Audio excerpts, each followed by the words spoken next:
آپ سن رہے ہیں پاکستانی مورخ پروفیسر کے عزیز کی کتاب دی مرڈر آف ہسٹری یعنی تاریخ کا قتل، جس میں انہوں نے معاشرتی علوم مطالعہ پاکستان یا پاک سٹڈی کا پوسٹ مارٹم کر کے اس جھوٹی تاریخ اور جھوٹی داستانوں کو بے نقاب کیا ہے جو نصابی کتابوں میں پڑھائی جا رہی ہیں۔ چلیے اب اگلا پارٹ شروع کرتے ہیں۔ اب بات کرتے ہیں لاہور قرارداد، جسے قرارداد پاکستان کہا جاتا ہے۔ پہلے اس کی ڈیٹ کی بات کرتے ہیں۔ ہر درسی کتاب اس کے ماخذ، زبان اور جماعت کی پرواہ کیے بغیر یہ کہتی ہے کہ لاہور قرارداد 23 مارچ 1940 کو منظور کی گئی تھی۔ اکثر یہ غلطی ایک سے زیادہ بار دہرائی جاتی ہے۔ قرارداد کی منظور کردہ تاریخ کا سادہ معاملہ قومی اور تاریخی جھوٹ میں تبدیل کر دیا گیا ہے۔ تمام معاصر اخبارات اور موجودہ ڈیولپمنٹس اور حقائق و اعداد و شمار کے مجموعے درج ذیل وقت کی جدول پر متفق ہیں، جو آل انڈیا مسلم لیگ کے 27ویں سالانہ سیشن کا لاہور میں ہوا۔ سیشن 22 مارچ کو شام 3 بجے شروع ہوا۔ نواب ممدود نے استقبالیہ کمیٹی کے صدر کے طور پر اپنا خطاب دیا، پھر جناح نے اپنی طویل غیر تحریری تقریر کی۔ یہ پہلے دن کا اختتام تھا۔ 23 مارچ کو سیشن شام 3 بجے دوبارہ شروع ہوا۔ فضل الحق نے لاہور قرارداد کا تعارف کرایا اور پھر اس پر تقریر کی۔ چودھری خلیق الزمان نے اس کی حمایت کی اور کچھ دیر تک بولے۔ پھر ظفر علی خان، سردار اورنگزیب خان اور عبداللہ ہارون نے بھی قرارداد کی حمایت میں مختصر تقریریں کیں۔ پروسیڈنگ کے بعد سیشن کو اگلے دن کے لیے مؤخر کر دیا گیا۔ 24 مارچ کو سیشن صبح 11:15 پر شروع ہوا۔ قرارداد پر تقریریں نواب محمد اسماعیل خان یونائیٹڈ پروونس، قاضی محمد عیسیٰ بلوچستان اور عبدالحمید خان مدراس نے کی۔ اس مرحلے پر جناح تشریف لائے، جو اس صبح کسی اور کام میں مصروف تھے اور صدارتی کرسی پر براجمان ہوئے۔ قرارداد پر تقریریں جاری رہیں۔ اسماعیل ابراہیم چندریکر بمبئی، سید عبدالرؤف شاہ سینٹرل پروونس اور ڈاکٹر محمد علی پنجاب، انہوں نے اپنے جوش و خروش کے ساتھ حمایت کا اظہار کیا۔ پھر جناح نے مداخلت کی اور عبدالرحمن صدیقی کو فلسطین پر قرارداد پیش کرنے دی۔ سید رضا علی اور عبدالحمید بدیوانی نے اس کی حمایت میں تقریریں کیں اور اسے اسمبلی نے منظور کر لیا۔ سیشن دوبارہ شام 9 بجے کے لیے مؤخر کر دیا گیا۔ رات کے اجلاس کا آغاز لاہور قرارداد پر سید ذاکر علی اور بیگم محمد علی کی 2 باقی تقریروں کے ساتھ ہوا۔ یہ 24 مارچ کی بات ہو رہی ہے۔ پھر یہ ووٹ کے لیے پیش کی گئی اور یونانیمسلی منظور قرار دی گئی۔ 2 مزید قراردادیں خاکساروں پر اور پارٹی آئین میں ترمیم پر جلدی سے پیش کی گئیں اور منظور کی گئیں۔ آخر میں سیشن نے آئندہ سال کے لیے عہدیداران کا انتخاب کیا۔ جناح نے پروسیڈنگ کو ختم کرتے ہوئے ایک مختصر تقریر کی اور سیشن 24 مارچ رات 11:30 پر ختم ہوا۔ لہذا اس بات میں کسی بھی طرح کا شک نہیں کہ لاہور قرارداد 24 مارچ کو منظور کی گئی تھی، لیکن پاکستان میں کسی نے بھی اس صحیح تاریخ کی طرف کوئی توجہ نہیں دی، بشمول حکومت جو قوم کو غلط تاریخ پر پاکستان ڈے منانے پر مجبور کرتی ہے۔ اس تاریخی حقیقت کے اتنے بڑے انکار کے لیے میرے پاس کوئی قابل فہم وضاحت نہیں۔ مجھے سمجھ نہیں آتا کہ یہ اتنا بڑا جھوٹ کیوں گھڑا گیا۔ لاہور قرارداد کا موقع، دی اوکیزن۔ قرارداد 23 مارچ 1940 کو لاہور میں مسلم لیگ کے ایک بڑے اجلاس میں منظور کی گئی۔ صوبہ سرحد جماعت 4۔ 23 مارچ کو جناح نے لاہور میں ایک اجلاس بلایا اور مسلمانوں کو علیحدہ وطن کے خیال کی وضاحت کی۔ پنجابی جماعت 4۔ کیا مصنفین اپنی زیر نگرانی بچوں کو یہ بتانے کے لیے خود کو ذمہ دار نہیں سمجھتے کہ یہ کوئی عام اجلاس نہیں تھا جو جناح نے بلایا، بلکہ آل انڈیا مسلم لیگ کا سالانہ اجلاس تھا؟ لاہور قرارداد معنی، دی میننگز۔ پاکستان تاریخ کا سب سے اہم دستاویز۔ کئی درسی کتابوں میں غلط بیان، غلط تشریح، غلط تعبیر اور مسخ کیا گیا ہے، چاہے وہ حکومت کے حکم سے ہوں یا تعلیمی پروفیسرز کے ذریعے لکھی گئی ہوں۔ لاہور قرارداد کے بارے میں اس دھوکے کی سنگین مثالوں کا ذکر کیا جانا چاہیے تاکہ طلباء کے ذہنوں میں موجود کنفیوژن کی شدت کو جانچا جا سکے۔ کچھ مثالیں یہ ہیں جو اس قرارداد کے بارے میں سلیبس کی مختلف کتابوں میں درج ہیں۔ اس نے برصغیر میں 2 آزاد ریاستوں کا مطالبہ کیا، انگریزی کلاس 5۔ اس نے جنوبی ایشیا میں مسلمانوں کے لیے ایک علیحدہ آزاد ریاست کا مطالبہ کیا، سندھ کلاس 5۔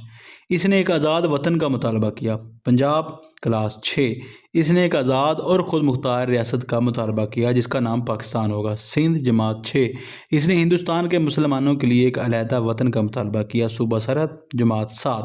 اس نے ایک علیحدہ آزاد اسلامی حکومت کا مطالبہ کیا، سندھ جماعت 7۔ اس نے ایک آزاد حکومت اور ایک آزاد مملکت کا مطالبہ کیا، صوبہ سرحد جماعت 8۔ اس نے ایک علیحدہ آزاد ریاست کا مطالبہ کیا، سندھ جماعت 8۔ اس نے ہندوستان کے مسلمانوں کے لیے ایک وطن کا مطالبہ کیا، پنجاب جماعت 9 اور 10۔ اس نے اعلان کیا کہ مسلم علاقے ایک آزاد اور خود مختار ریاست بنائیں گے، سندھ انگریزی جماعت 6۔ اس نے ایک آزاد اور خود مختار ریاست کا مطالبہ کیا، سندھ انگریزی جماعت 8۔ اس نے ایک علیحدہ مسلم ریاست کا مطالبہ کیا، لاہور انگریزی انٹرمیڈیٹ۔ اس نے مسلمانوں کے لیے ایک علیحدہ ریاست کے قیام کی درخواست کی، وفاقی حکومت BA۔ اس نے ایک علیحدہ وطن کا مطالبہ کیا، لاہور BA کلاس۔ اس نے ایک علیحدہ وطن کا دعویٰ کیا۔ اس نے بر صغیر کی تقسیم کا مطالبہ کیا تاکہ 2 آزاد ریاستیں قائم ہوں، انگریزی BA۔ اب ہم اصل ماخذ کی طرف دیکھتے ہیں تاکہ ان بے معنی اقتصابات پر تبصرہ کر سکیں۔ لاہور قرارداد کا عملی حصہ، جیسا کہ آل انڈیا مسلم لیگ کے دفتر کی طرف سے سرکاری طور پر شائع کیا گیا ہے، کچھ اس طرح ہے۔ پہلے میں انگریزی میں لفظ بہ لفظ پڑھوں گا، پھر اس کا ترجمہ بتاؤں گا۔ Resolve that it is the considered view of this session of the All India Muslim League that no constitutional plan would be workable in this country or acceptable to the Muslims unless it is designed on the following basic principles: that geographically contiguous units are demarcated into regions which should be so constituted with such territorial readjustments as may be necessary; that the areas in which the Muslims are numerically in a majority, as in the northwestern and eastern zone of India, should be grouped to constitute independent states in which the constitutes units shall be autonomous and sovereign۔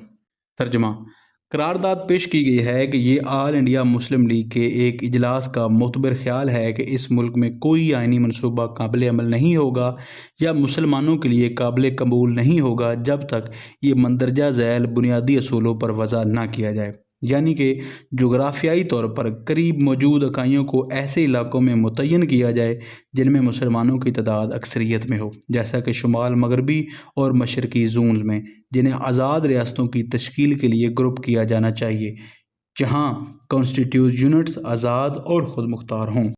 یہ متن بہت بری طرح لکھا گیا ہے، بے ہنگم طریقے سے تیار کیا گیا ہے اور 5 مختلف جغرافیائی اصطلاحات کو بڑے مختلف معنی میں بغیر کسی وضاحت کے استعمال کیا گیا ہے۔ یہ ناقابل یقین ہے کہ ایک ملک اس طرح کے مبہم، غیر واضح، متضاد، کنفیوژن والے اور دھندلے کردار کے دستاویز کی بنیاد پر مانگا گیا اور جیتا گیا۔ الفاظ آزاد ریاستیں اقتصابات کے اندر ہیں، کیوں؟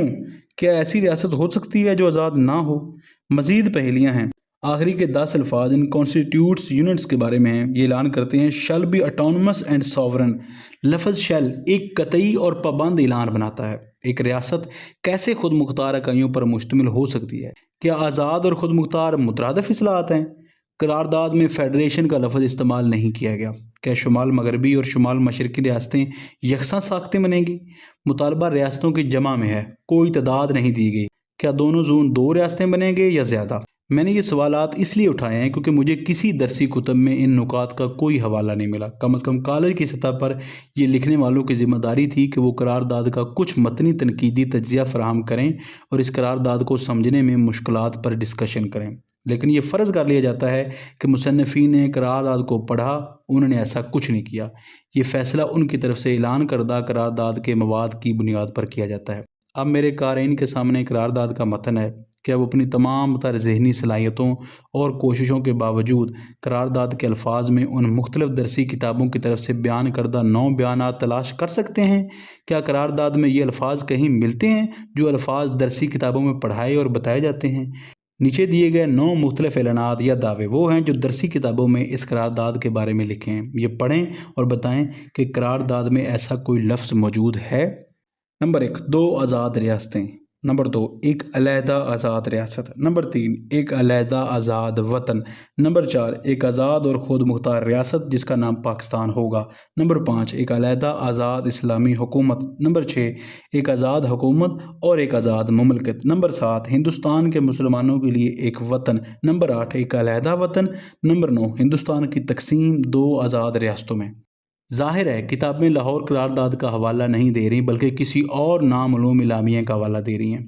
یہ لاہور قرارداد کے ساتھ ہونے والا سلوک ایک بنیادی سوال اٹھاتا ہے۔ اگر درسی کتابیں کسی خاص شائع شدہ آسانی سے دستیاب دستاویز کی تشریح کرتے وقت حقائق کو تخلیق کر سکتی ہیں تو پاکستان کی سیاسی ڈیولپمنٹس کے میدان میں انہوں نے سچائی پر کتنے مظالم کیے ہوں گے، جہاں کوئی اصل ماخذ ہی نہیں ہے، جہاں مختلف آراء موجود ہیں اور جہاں قومی، فرقہ وارانہ اور نسلی مفادات ایک دوسرے کے ساتھ ٹکراتے ہیں اور تاریخ کی افق کو دھندلا کر دیتے ہیں۔ ہمارے بچوں کو جو بتایا جا رہا ہے وہ نہ تو عادی سچائیاں ہیں، نہ مبالغے، نہ کمیاں، نہ اصطلاحی عدم درستیاں، نہ مسخ، نہ غلط معلومات، نہ موڑ، نہ گمراہیاں، نہ مکمل بگاڑ۔ یہ جھوٹ ہیں، بہت بڑے جھوٹ، کڑی ہوئی کہانیاں ہیں، دھوکے ہیں، کہانیاں، جال اور مچھیرے کی کہانیاں۔ ایک لمحہ غور کریں پیارے ریڈرز، ایک لمحے کے لیے غور کریں اور اس سچائی کی موت کا سوگ منائیں جس میں ہم دعویٰ کرتے ہیں کہ ہم جی رہے ہیں۔ حق، سچائی، جو کہ اسلام کی پہلی تعلیم ہے۔ لاہور قرارداد پر جہالت۔ ذیل کی جملہ میرے قارئین کے سامنے پیش کی جا رہی ہیں تاکہ یہ دکھا سکوں کہ ممکنہ طور پر ہونے والی تمام غلطیوں کا خلاصہ کس طرح پیش کیا جا سکتا ہے۔ قرارداد پاکستان 23 مارچ 1940 کو لاہور کے منٹو پارک میں مسلم لیگ کے ایک اجلاس میں منظور کی گئی۔ اس نے ایک آزاد ریاست کا مطالبہ کیا۔ پنجاب، انگریزی، جماعت 9 اور 10۔ یہ درسی کتاب لکھنے والے اس مصنف کے پاس لندن یونیورسٹی سے تحقیقی ڈگری ہے۔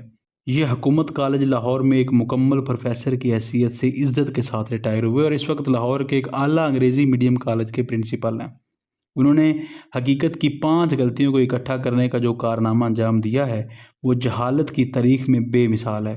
بالغ قارئین کے لیے ان غلطیوں کو پہچاننے کے کوئی انعامات نہیں ہیں، تاہم اگر میں ایک ایگزامنر ہوتا تو اس جملے کا حوالہ دیتا اور پھر طلباء سے جو تاریخ یا سیاسیات میں ایم اے کے امتحان میں بیٹھ رہے ہیں پوچھتا کہ وہ اس میں موجود تمام غلطیوں کی نشاندہی اور درستگی کریں، اور میں ضمانت دیتا ہوں کہ اکثریت پاسنگ مارکس بھی حاصل نہیں کر سکے گی۔ بیچارے اسکول ٹیچرز کو تو چھوڑیں، مجھے شک ہے اگر یہی ٹیسٹ ہمارے کالج اور یونیورسٹی کے اساتذہ کو دیا جائے تو بھی اس طرح کے نتائج سامنے آئیں گے۔ اب ان غلطیوں کا ذکر کرتے ہیں۔ نمبر 1، یہ قرارداد پاکستان نہیں بلکہ لاہور قرارداد تھی۔ نمبر 2، یہ کوئی اجلاس نہیں تھا، نہ ہی یہ ایک خصوصی یا غیر معمولی اجلاس تھا، بلکہ یہ آل انڈیا مسلم لیگ کا سالانہ اجلاس تھا۔ نمبر 3، یہ مسلم لیگ نے نہیں بلکہ آل انڈیا مسلم لیگ نے منظور کی، جو بنیادی تنظیم ہے، مرکزی تنظیم، یہاں تک کہ جماعت 9 کے اوسط سے زیادہ طلبہ بھی لاہور اور مسلم لیگ کے الفاظ کو دیکھ کر یہ تاثر لے سکتے ہیں کہ قرارداد پنجاب مسلم لیگ یا لاہور مسلم لیگ نے منظور کی۔ نمبر 4، یہ 23 مارچ کو منظور نہیں کی گئی بلکہ 24 مارچ کو کی گئی۔ نمبر 5، اس نے ایک آزاد ریاست کا مطالبہ نہیں کیا بلکہ ریاستوں کا مطالبہ کیا، لفظ جمع میں استعمال ہوا ہے۔ یہ قرارداد اس قدر بے ہنگم طور پر تحریر کی گئی ہے کہ کچھ محتاط اسکالرز کی رائے میں یہ قابل بحث ہے کہ آیا اس نے آزاد ریاستوں کا مطالبہ کیا ہے یا ہندوستانی ریاست اور مسلم ریاستوں کے درمیان کسی قسم کی کنفیڈریشن کا اشارہ دیا ہے۔ لیکن میں مصنف کو شک کا فائدہ دوں گا اور اس نقطے کو دبانے کی کوشش نہیں کروں گا۔ اس کی دوسری غلطیاں اسے صدا دینے کے لیے کافی ہیں۔ مسلم لیگ قانون سازوں کی کنونشن۔ 1946 میں دہلی میں مرکزی اور صوبائی اسمبلیوں کے منتخب مسلم اراکین نے ایک کنونشن منعقد کیا۔ جماعت 9 اور 10۔ آل انڈیا مسلم لیگ قانون سازوں کی کنونشن دلی میں 9 اپریل 1949 کو ہوئی۔ انٹرمیڈیٹ۔ 9 اپریل 1946 کو 500 مسلم اراکین کی ایک میٹنگ نے لاہور قرارداد میں ترمیم کی۔ بی اے کی کتاب لاہور قرارداد میں جمع میں بیان کیے گئے لفظ ریاستوں یعنی کہ اسٹیٹس 9 اپریل 1946 کو مسلم لیگ کے ایک اجلاس میں درست کیے گئے۔ بی اے کی کتاب۔ اوپر بیان کردہ ہر ایک جملہ غلط ہے۔ نمبر 1، یہ منتخب مسلم اراکین نہیں تھے بلکہ مسلم لیگ کے ٹکٹ پر منتخب مسلم اراکین تھے۔ نمبر 2، یہ سال 1946 تھا نہ کہ 1949۔ نمبر 3، درست تاریخیں 7 سے 9 اپریل تھیں نہ کہ صرف ایک ہی دن۔ نمبر 4، یہ مسلم لیگ کا اجلاس نہیں تھا بلکہ مسلم لیگ قانون سازوں کا کنونشن تھا۔ بیانات 3 اور 4 یہ بھی بتاتے ہیں کہ کنونشن نے لاہور قرارداد میں ترمیم کر کے قانونی جرم کیا۔ آل انڈیا مسلم لیگ کے آئین کے مطابق کسی بھی اجلاس کی قراردادوں اور فیصلوں کو صرف دوسرے اجلاس کے ذریعے ہی تبدیل یا منسوخ کیا جا سکتا ہے، کسی اور ادارے کے ذریعے نہیں۔ کنونشن کے پاس لاہور قرارداد میں ترمیم کرنے کا کوئی حق یا عنوان نہیں تھا۔ حیرت کی بات یہ ہے کہ یہ قانون سازوں کی اسمبلی کی طرف سے کیا گیا عمل تھا۔ کنونشن کی طرف سے لاہور قرارداد کی منسوخی کے بدلے میں جو قرارداد منظور کی گئی وہ بہت کم معروف ہے۔ میں نے نیچے پیش کرنے والے پیغام کے پہلے پیراگراف اور اصل متن کے آغاز کے پیراگراف کو نقل کیا ہے۔ جبکہ مسلمان اس بات پر قائل ہیں کہ ہندوؤں کے تسلط سے مسلمان بھارت کو بچانے کے لیے اور انہیں اپنی قابلیت کے مطابق ترقی کرنے کے مکمل مواقع فراہم کرنے کے لیے ضروری ہے کہ ایک خود مختار آزاد ریاست تشکیل دی جائے، جس میں بنگال اور آسام شمال مشرقی زون اور پنجاب شمال مغربی سرحدی صوبہ، سندھ اور بلوچستان شمال مغربی زون میں شامل ہوں۔ کہ بنگال اور آسام شمال مشرقی زون اور پنجاب شمال مغربی سرحدی صوبہ، سندھ اور بلوچستان شمال مغربی مسلمانوں کے علاقے جہاں مسلمان واضح اکثریت میں ہیں، وہاں پاکستان کے نام سے ایک خود مختار آزاد ریاست تشکیل دی جائے اور پاکستان کے قیام کے لیے فوری طور پر غیر مشروط وعدہ دیا جائے۔ جواہر لال نہرو کا بیان 1946 میں 1946 میں جواہر لال نہرو نے کہا تھا کہ آزادی کے بعد بھارت میں ہندوؤں کی حکومت ہوگی، پنجاب کلاس 2۔ اس نے کبھی بھی یہ بات نہیں کی، نہ 1946 میں اور نہ ہی کسی اور سال میں۔ شاید درسی کتاب اس بیان کے حوالہ دے رہی ہے جو اس نے کیبنٹ مشن منصوبے کے بارے میں دیا۔ جو بات نہرو نے واقعی کہی وہ یہ تھی۔ 6 جولائی 1946 کو بمبئی میں آل انڈیا کانگریس کمیٹی کی کارروائیوں کے اختتام پر انہوں نے اعلان کیا کہ جہاں تک میں دیکھ رہا ہوں یہ کسی منصوبے کو قبول کرنے کا سوال نہیں ہے، چاہے وہ لمبا ہو یا چھوٹا۔ یہ صرف اس بات پر متفق ہونے کا سوال ہے کہ ہم آئینی اسمبلی میں جائیں، بس یہی ہے، اور اس سے زیادہ کچھ نہیں۔ ہم اسمبلی میں رہیں گے جب تک ہم سوچیں گے کہ یہ بھارت کے لیے اچھا ہے، اور جب ہمیں لگے گا کہ یہ ہمارے مقصد کو نقصان پہنچا رہا ہے تو ہم باہر آ جائیں گے اور پھر اپنی بات رکھیں گے۔ ہم کسی چیز کے پابند نہیں ہیں سوائے اس کے کہ ہم نے اس لمحے کے لیے آئینی اسمبلی میں جانے کا فیصلہ کیا ہے۔ ایک بار پھر 10 جولائی کو ایک پریس کانفرنس میں انہوں نے 6 جولائی کے اپنے بیان کی وضاحت کی اور کہا کہ کانگریس نے آئینی اسمبلی میں جانے کا اتفاق کیا ہے اور اس سے زیادہ کچھ اور نہیں۔ انہوں نے مزید کہا، ہم وہاں کیا کریں گے اس کا مکمل طور پر اور بالکل آزادانہ طور پر تعین کرنے کے لیے آزاد ہیں۔ دونوں بیانات انڈین اینول رجسٹر 1946 جلد 2 میں درج ہیں۔ عصر حاضر کے اخباروں اور دیگر معلوماتی ذرائع اور اس دور کے بعد کی تحقیقات میں ان کا کوئی ایسا بیان نہیں ملتا کہ 1947 کے بعد بھارت میں ہندوؤں کی حکومت ہوگی۔ یہ یاد رکھنا ضروری ہے کہ یہ جھوٹ جماعت 2 کے طلباء کو بتایا جا رہا ہے۔ NWFP referendum, north west frontier province referendum, یعنی کہ صوبہ خیبر پختونخوا کا ریفرینڈم۔ یہ کہا گیا ہے کہ 1946 میں NWFP کے تمام لوگوں نے پاکستان کے حق میں ووٹ دیا۔ NWFP class 4۔ یہ دعویٰ مبہم ہے اور جو کچھ بھی 1946 سے مراد لیا گیا ہے انتہائی غلط ہے۔ اگر اس کا حوالہ 1945-46 کے انتخابات کی طرف ہے تو حقائق یہ ہیں۔ صوبے سے مرکزی اسمبلی کے لیے ایک رکن کے انتخاب میں مسلم لیگ نے اس بہانے شرکت نہیں کی کہ یہ مشترکہ انتخابی نظام کے تحت ہو رہا تھا۔ کانگریس کے امیدوار عبدالغنی خان نے 8,159 ووٹ حاصل کیے، جبکہ خاکسار کے امیدوار محمد اکبر قریشی نے 5,386 ووٹ حاصل کیے۔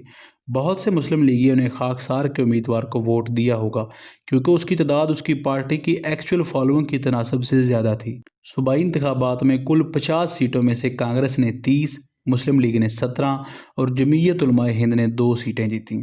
کل مسلم سیٹیں 38 تھیں، کانگریس نے 19 اور مسلم لیگ نے 17 جیتیں۔ 38 مسلم حلقوں میں کل 3,55,246 ووٹ ڈالے گئے، جن میں سے مسلم لیگ نے 1,47,940 یعنی 41.65% اور کانگریس نے 1,36,201 یعنی 38.34% حاصل کیے۔ 41.65% 100% نہیں ہوتا تو کتاب میں تمام لوگوں کا کیسے کہا جا سکتا ہے؟ اگر اس کا حوالہ 6 سے 16 جولائی 1947 کے ریفرینڈم کی طرف ہے تو اصل اعداد و شمار یہ ہیں۔ یہ یاد رکھنا اہم ہے کہ کانگریس اور ریڈ شرٹس نے پول کا بائیکاٹ کیا۔ کل 2,92,118 ووٹ ڈالے گئے، جن میں سے پاکستان کے حق میں 2,99,244 ووٹ تھے۔ تاہم ووٹرز کی کل تعداد 5,72,798 تھی۔ اس طرح ٹرن آؤٹ صرف 51% تھا۔ اگر صوبے میں مسلم ووٹرز کی کل تعداد میں پاکستان کے حق میں ڈالے گئے ووٹوں کا حساب لگایا جائے تو یہ 58.28% بنتا ہے۔ یہ بھی کتاب میں تمام لوگوں کے مطابق نہیں ہے۔ جھوٹ بولنا برا ہے، چوتھی جماعت کے طلباء کو جھوٹ بتانا بدتر ہے، اور اگر یہ جھوٹ کتاب میں لکھا جائے تو یہ ناقابل معافی جرم ہے۔ پاکستان کا قیام۔ پاکستان کے قیام کے متعلق مختلف نصابی کتابوں میں یہ کچھ درج ہے۔